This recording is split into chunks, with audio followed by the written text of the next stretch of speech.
사람들은 누구나 고난이 찾아오면 나름대로 원인을 찾고 이유를 분석하고 해결 방안을 모색해 냅니다. 그것을 극복하고 싶어 하지요. 고난이 찾아왔을 때 그냥 넘어지고 싶은 사람은 없는 것입니다. 그러나 아무리 강한 사람이라고 해도 이런 종류의 고난이 닥치면 굉장히 극복하기 어려워하고 낙심하게 됩니다. 그것은 바로 목적을 알 수 없는 고난이 찾아왔을 때입니다. 일례로 1755년 11월 10일 지금의 포르투갈 지역의 리스본에 많은 사람들이 성당에 모였다고 합니다.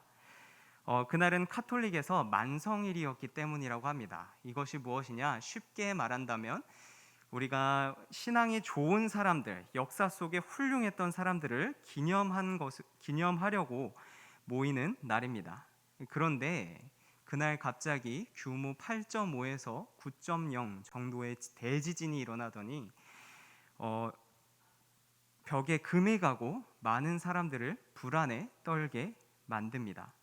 유럽 전역에서 이 지진을 느낄 수 있었고 20년쯤 전에 인도네시아에서 발생한 인도네시아 대지진, 그렇게 큰 피해를 입혔던 해일이 이에 맞먹는 지진이라고 하니 굉장히 큰 지진이었던 것 같습니다. 사람들은 불안해서 큰 광장으로 나왔고 그렇게 나온 사람들은 해일에 의해서 바다로 싹 쓸려나가게 됩니다. 살아남은 사람들은 조금이라도 더 높은 곳을 향해 달려가 봤지만 이후 해일은 두 차례나 더 지속됐고 해일이 덮치지 않은 그나마 안전한 곳에서는 불이 나서 5일 동안 도시가 완전히 타버렸다고 하죠. 지금은 과학 기술이 발전돼서 이 지진은 이 원인에 의해서 일어났다. 이 지역이 특히나 이런 곳이 잘 발생할 수 있는데 전조 증상이 무엇이고 어떤 것이 있고 다 설명할 수 있습니다. 그러나 이때 당시의 사람들은 이걸 몰랐기 때문에 도무지 이 대재난이 닥쳐온 것을 받아들일 수가 없었던 것이지요. 이해할 수가 없었습니다. 하나님의 심판인가? 그렇다면 왜 상대적으로 더 타락한 저쪽 동네는 안전했고 우리는 이렇게 신실하게 하나님을 섬기려고 했는데 심판을 받았는가? 이 납득이 안 되는 것입니다. 이후 재건되는 도시는 이에 대한 반항으로 종교에 대해서 알러지 반응을 갖게 되고 인본주의적 성향으로 크게 치우치게 됩니다. 지진 자체도 이 도시 가운데 큰 시련이었지만 그것보다 더 심각했던 것은 재앙의 원인을 찾을 수 없다는 그 절망적인 마음이 이들 가운데 있었던 것입니다. 오늘 성경에서는 서로 다른 두 고통을 겪고 이 색다른 방식으로 하나님의 섭리를 경험하는 인물들이 나옵니다. 이 이해할 수 없었던 나의 삶에, 나의 마음에 역전을 놓으신 하나님이 등장을 하는데요. 같이 살펴보도록 하겠습니다. 첫 번째는 요셉의 역전입니다. 요셉의 역전은 상황의 역전이죠. 우리는 많이 신앙생활을 오래 하신 분들은 이 이야기에 익숙하실 것입니다. 성경을 모두 아는 우리는 나중에 요셉이 하나님의 인도하심을 받아서 어떻게 상황이 역전되고 높은 자리에 올라가고 많은 사람들을 살린다라는 걸 알고 있지만 당시의 요셉 입장에서는 이유를 알 수 없는 고통들이 삶을 여러 번 찾아옵니다. 요셉의 고통이 우리가 볼 때 더 측은해 보이는 이유는 그가 어렸을 적서부터 하나님의 사람으로 자라왔기 때문입니다.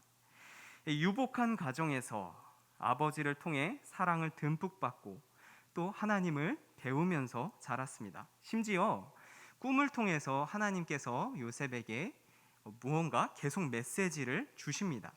미래가 심히 촉망받는 그런 소년이었죠.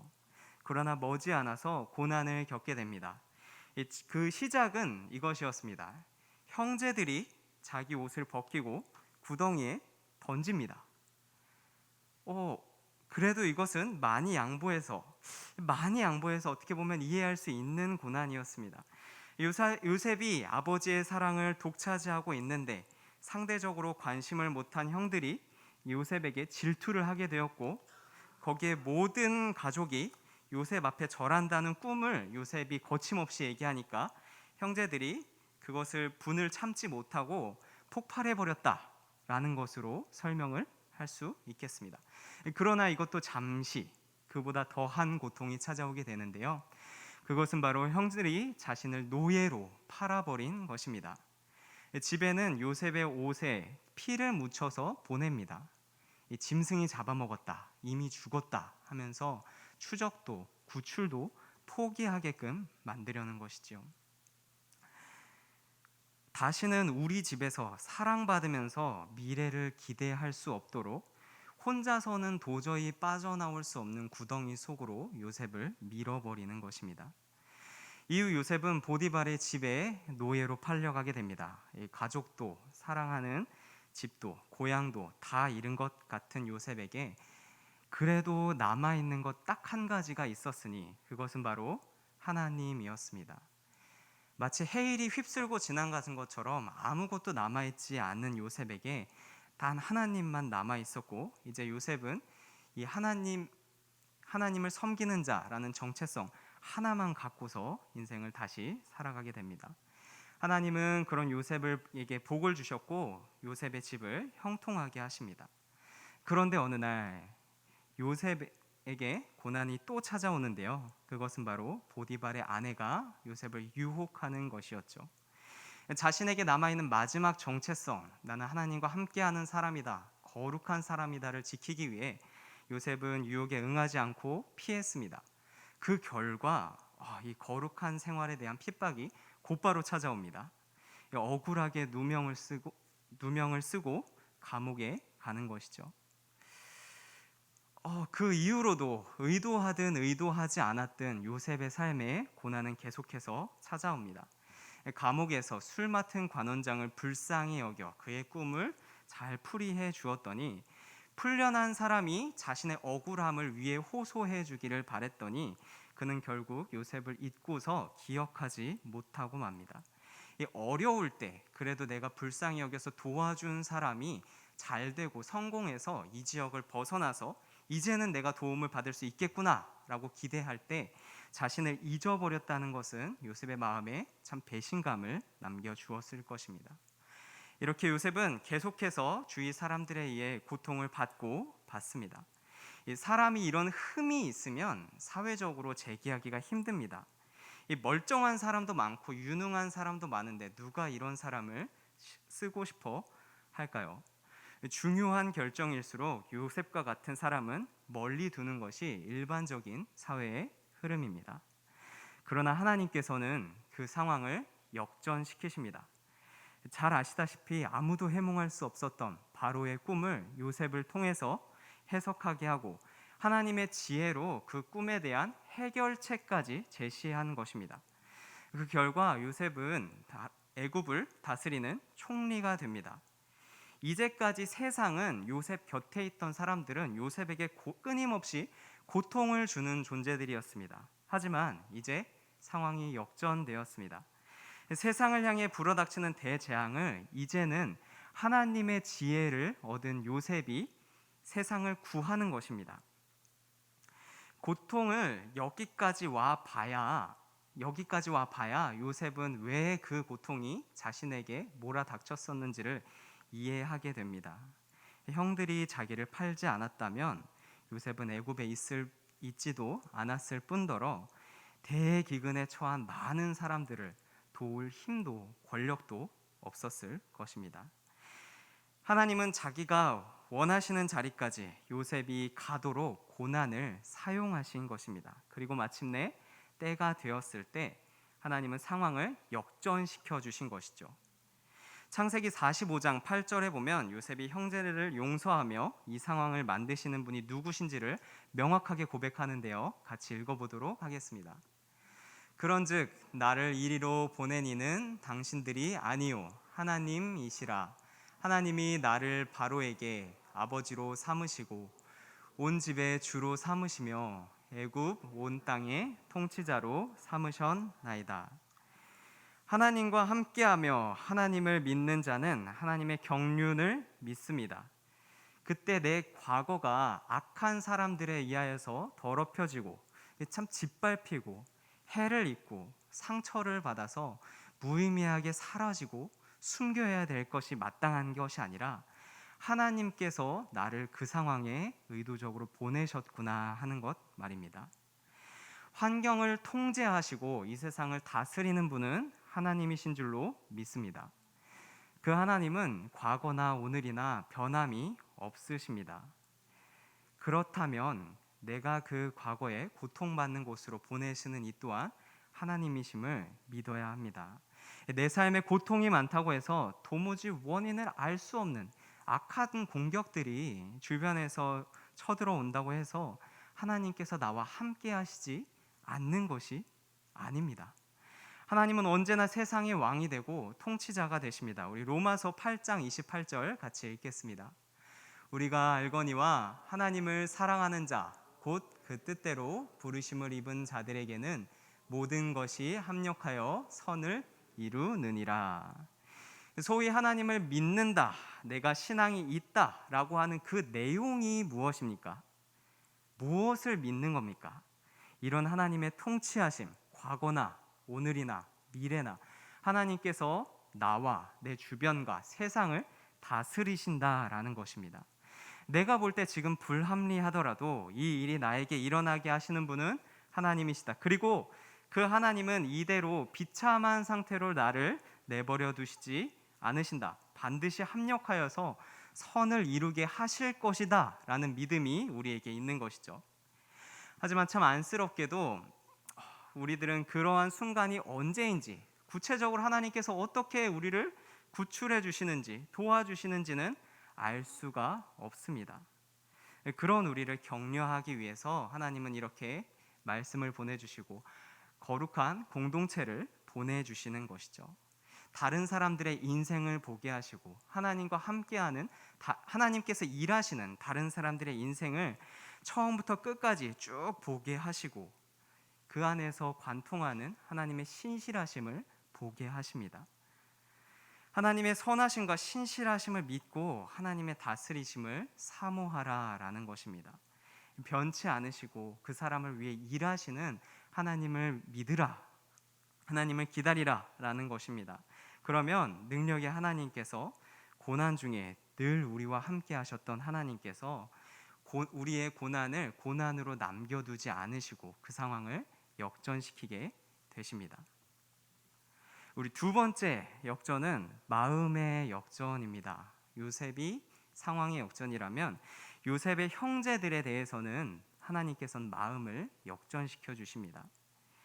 요셉은 간단합니다. 하나님의 섭리를 경험했기 때문에 이 모든 것들이 하나님께서 나를 위해 예비하신 것들이구나, 나는 반드시 이걸 거쳐야만 했구나 인정했기 때문에 형제들을 용서합니다. 이 주신 이도 하나님이시오 가져간 이시도 하나님이시라면 내 삶에 마땅히 흘러야 하는 향기도 그리스도의 향기가 되어야 된다 고백했던 것이죠. 하지만 요셉의 형제들은 이런 하나님의 사랑을, 요셉의 고백을 용서한다라는 말을 100% 확실하지는 못합니다. 일단 눈앞에 닥친 대재앙을 피하기 위해서 굶어 죽지 않으려고 요셉한테 들어오긴 했지만 그 어딘가에서 하나님이 상황을 주관하셨고 자기들을 구원하기 위해 요셉을 사용하셨다는 것을 완전히 인정하셨다는 것을 받아들이지 않습니다. 이게 단순히 요셉한테 미안하기 때문에 앞으로 더 예의 바르게 행동하고 하나라도 더 챙겨주고 라는 그 수준의 미안함, 죄책감을 넘어서 내가 요셉이 용서하였음에도 불구하고 앞으로 요셉한테 내 필요를 인정받아야겠다, 나의 공로를 인정받아서 나는 그것으로 용서받아야겠다라는 마음이 그 앞에 쓰게 된 것입니다. 현실과 내 생각이 일치하지 않을 때 요셉은 분명히 나는 당신들을 용서하였습니다 라고 얘기하는데 형제들은 불안해서 요셉은 나를 아직 용서하지 않았을 거야 라는 불안함이 교차할 때 이 사람들은 어떻게 합니까? 이 현실을 곡해해서 내 마음대로, 내가 생각하기 편한 대로 믿어버리곤 합니다. 그래서 요셉이 용서를 받아들이지 못한 형제들이 내린 결론은 요셉의 용서에는 다른 목적이 있을 것이다 라고 생각을 하게 됩니다. 아직 아버지께서 살아 계시니까 우리 집안을 다 멸망시킬 수는 없으니까 요셉은 복수를 잠시 미룬다 라고 생각한 것입니다. 자신들이 진짜 용서받은 것이 아니라 세상을 구하기 위해서 어쩔 수 없이 그냥 살려둔 것이라고 받아들이는 것이죠. 형제들의 마음은 불안합니다. 그럼 더 이상 아버지가 없으면 그때까지 내가 요셉한테 쓸모있는 존재다라고 증명해내지 못하면, 요셉의 마음을 억누를 장치가 없으면 그때는 언제든지 자신들이 제거당할 수 있다라고 받아들인 것 같습니다. 야곱 집안이 애굽으로 이사 와서 그리고 야곱이 죽기까지 대략 17년 가량의 기간이 걸리는데요. 아마도 이 기간 동안 형제들은 가시방석 위에 앉은 그런 계속 마음을 졸여서 생활할 수밖에 없었던 것 같습니다. 이 요셉과 형제들의 대조가 보이십니까? 요셉은 하나님의 계획을 온전히 신뢰했습니다. 그래서 환난 중에도 고통 중에도 하나님과 함께 하였으며, 이 상황이 역전되고 모든 마음의 상처가 다 치유되어서 이제 형제들까지도 용서하고, 그리고 형제들까지 용서하고 앞으로의 상황을 선하게 잘 이끌어 나가려고 하지요. 근데 반대로 요셉의 형제들은 비교적 요셉보다 받은 고난이 적습니다. 비교적 안락한 상황 가운데 있고 용서받고 잘 있으면서도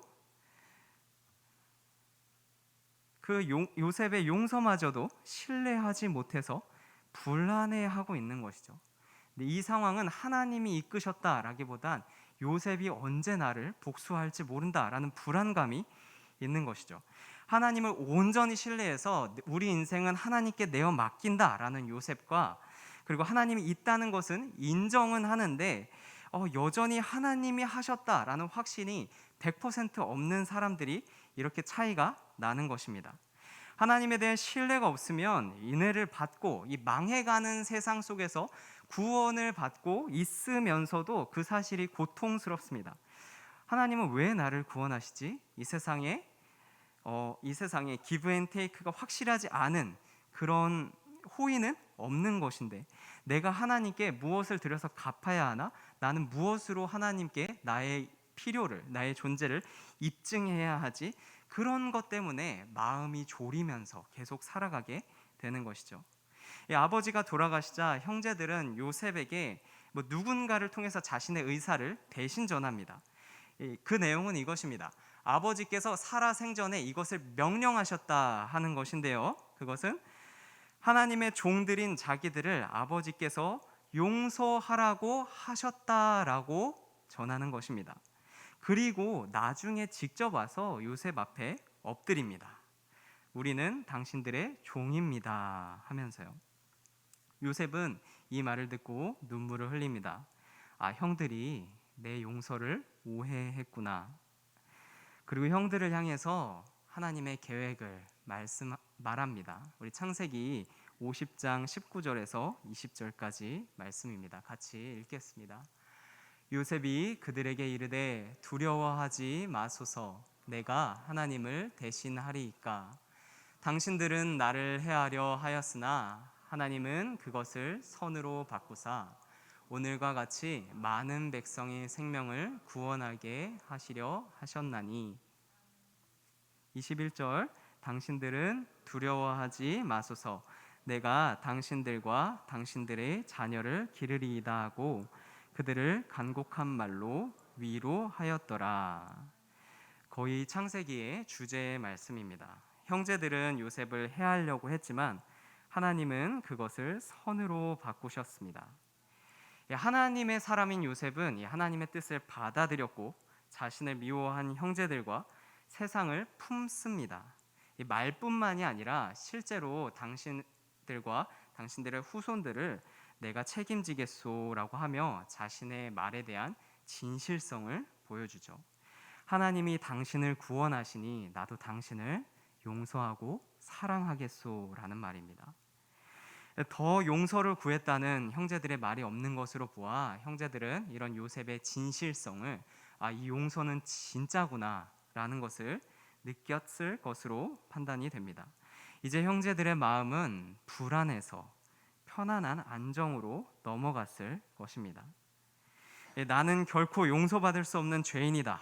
지금 죽지 못해 살았지만 빨리 가서 이 호의에 대한 확신을 받아야겠다는 이 불안이 사라지고 진심으로 용서받았다는 마음의 안정감이 들면서 이 마음이 역전이 되는 것이죠. 하나님과 인간 사이의 관계가 이와 유사합니다. 사람들은 모두 죄에 대한 죄책을 가지고 있습니다. 밤에 잠 못 자고 작은 소리에도 깜짝 놀라는 사람들은 그만한 이유가 있습니다.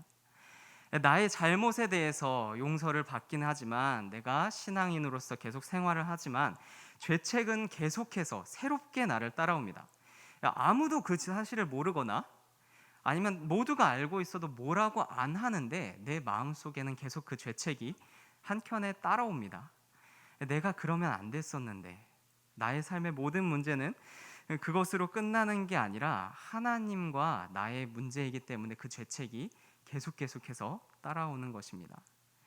그렇다고 이 불편한 문제를 쉽게 빨리 풀 수 있느냐? 그럴 수가 없습니다. 원래 죄인 된 우리는 거룩한 하나님 앞에 나설 수가 없습니다. 요셉의 형제들이 요셉을 무서워했던 것처럼 말입니다.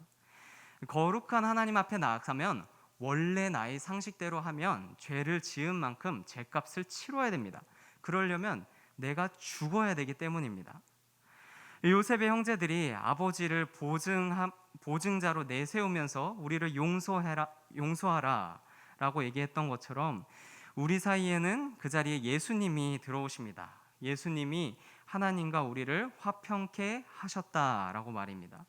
내가 내 의로 아무것도 중보할 수 없고 내 의로 인정을 받지 못할 때 그리스도께서 우리의 중보자가 되사 우리를 대속해 주시는 것이죠. 요셉이 형제들을 용서하고 책임지겠다 약속한 것처럼 하나님은 그렇게 나아온 신자들을 용서해 주실 뿐만 아니라 의롭다 하시고 또 영화롭게 하십니다. 우리 히브리서 4장 16절 같이 읽겠습니다.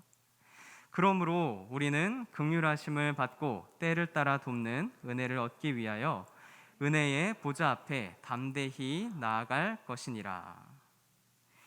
이제 믿음이 있는 자들은, 하나님이 이런 분이시다라는 믿음이 있는 자들은 하나님의 은혜의 보좌 앞으로 담대히 나아옵니다. 하나님의 긍휼이 여기심에는, 하나님의 용서에는 사랑 외에 다른 것이 목적이 아니기 때문입니다. 그래서 우리는 이전보다 더 죄책을 갖지 않고 하나님을 자유롭게 사랑할 수 있게 됐습니다. 마치 이것은 탕자가 아버지께로 돌아가는 순간과 같습니다. 탕자의 아버지는 탕자가 자기가 가진 모든 것을 잃어버렸다 할지라도 그를 기쁘게 반갑게 맞아줍니다. 그런 것처럼 하나님께서는 한 영혼이 하나님께 돌아오시는 것을 대가 없이 받으시고 매우 기뻐하시며 사랑하십니다. 사랑하는 성도님들, 오늘 요셉의 형제들은 이미 용서를 받았음에도 불구하고 내가 더 잘해야 해, 그래서 내 공로를 인정받아야 돼, 나는 나의 어떠함으로 요셉한테 용서를 받을 거야 라는 그 죄책감을 지울 수가 없었습니다. 그래서 계속 불안하게 살았습니다. 그래서 불안하다가 더 이상 버틸 수가 없을 때 사실대로 요셉한테 얘기하고 요셉한테 나와서 진실된 용서를 다시 한 번 더 구합니다. 그래서 요셉은 그들을 용서하고 위로하시지요. 이 모습 가운데서 우리 신자들의 모습을 봅니다. 우리도 죄책 때문에 하나님을 찾고 지난번에 어떤 거 잘못한 게 있는데 그에 대한 보상 심리로 하나님께 나아와 헌신하고 기도하고 있지는 않은지요. 그러나 말씀에서 나온 것처럼 우리는 그런 죄책감 때문에 하나님을 찾지 않습니다.